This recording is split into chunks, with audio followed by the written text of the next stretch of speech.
we'll move to Mr. Hart. Thank you. You are recognized for 5 minutes of testimony. Madam Chair Ernst, Ranking Member Markey, and distinguished senators, thank you for the invitation. It is truly an honor to testify during the Sunshine Week of our 250th anniversary. Our founders were onto something when they wrote transparency into the Constitution.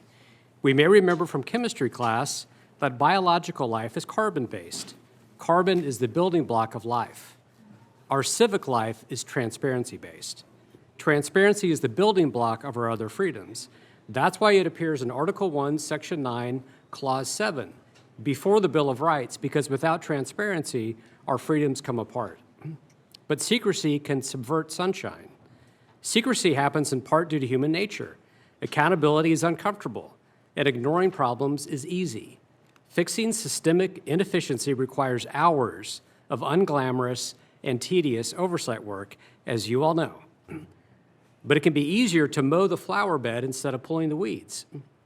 But as flawed humans, the problem runs deeper. Author C.S. Lewis wrote a famous study of corruption called the Screwtape Letters, which is a dialogue between a devil, Screwtape, and his apprentice. In one famous exchange, Screwtape says, "It is funny how mortals always picture us as putting things into their minds. In reality, we do our best work by keeping things out." Government secrecy is insidious. And Lewis and philosophers and theologians through the ages have long observed that for evil to succeed, it must disguise itself as good. Now, in some blatantly authoritarian countries like Iran and Russia and China, evil doesn't need a disguise. Rulers can thwart truth and transparency by turning off the internet. But in our system, the slope to corruption is more gradual and subtle. The enemy of truth and transparency is not a pack of lies or brazen secrecy. The enemy is tribalism. Political tribalism provides the warmth of association, community, and camaraderie, all good things, but it often comes with a permission structure that allows for selective illumination, a transparency for thee, but not for me. It keeps inconvenient facts out of sight and mind. But when both tribes permit partial secrecy, we're on our way to total blindness. Tribalism is incompatible with the founders' vision of transparency. There are no Republican facts or Democrat facts or conservative facts or liberal facts. There are only facts, data, and evidence. And the recent debate about Lobstergate that one of our reports provoked is a case study. We looked at $93 billion in year-end use-it-or-lose-it spending at the Pentagon, and the left condemned Secretary Hegseth for ordering lobster while omitting the fact that previous Democrat administrations did the same thing. The right defended Hegseth for boosting troop morale with surf and turf, but they largely ignored the fact that we just spent 10 times that amount on furniture and literally 2,000 times that amount, about $50 billion in just the last 5 days of the fiscal year. And to put that in context, Israel, our close ally, spent $35 billion on defense for an entire year. We spent more in 5 days with use it or lose it. See, both sides committed sins of omission. It was hecklers versus cheerleaders. And in Washington, there's widespread collusion to not acknowledge enormous problems, like use it or lose it and our unsustainable debt. So Senator Ernst, as a combat veteran, you understand troop morale and all facets of this debate. So thank you for having the courage to fix the real problem with use it or lose it with your end-of-year Fiscal Responsibility Act. So anyone who is concerned about Lobstergate should support your bill because it's a real fix. And you've been a leader in so many other areas. Your Stop Secret Spending Act would close a loophole called Other Transaction Agreements, or OTAs, that are literally concealing billions in spending. I'd call these Orwellian transaction agreements. And we've also worked together to stop $1.3 billion in going to China and Russia of taxpayer money and grants. And you've signaled your commitment to working with us and your colleagues on legislation to bring us closer to real-time transparency, which the founders would have written into the Constitution if they had access to today's technology. And I'm pleased to report that today, Representatives Josh Brecheen, a Republican from Oklahoma, and Jimmy Panetta, a Democrat from California, have introduced bipartisan legislation in the House to do just that.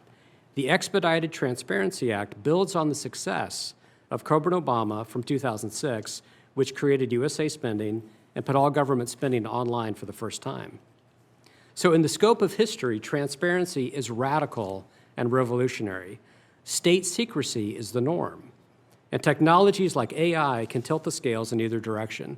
At Open the Books, we're working to create super-intelligent citizens because we believe the best way to thwart a surveillance state is with a surveillance citizenry that can track government spending. So thank you again, and I look forward to your questions. Since Senator Markey raised the issue of DOGE and their effectiveness, I wanted to follow up on that because we're here to talk about the value of transparency in government spending, especially because it's a way for not only taxpayers to know what's going on, but to expose inappropriate spending. DOGE was the focus of that effort at the start of this administration. They pledged to have maximum transparency, that's a quote. And while they boasted about a lot of very large savings in their public dashboard that they said totaled $215 billion, those numbers simply aren't accurate. In fact, the 13 largest contracts on that list are all inaccurate.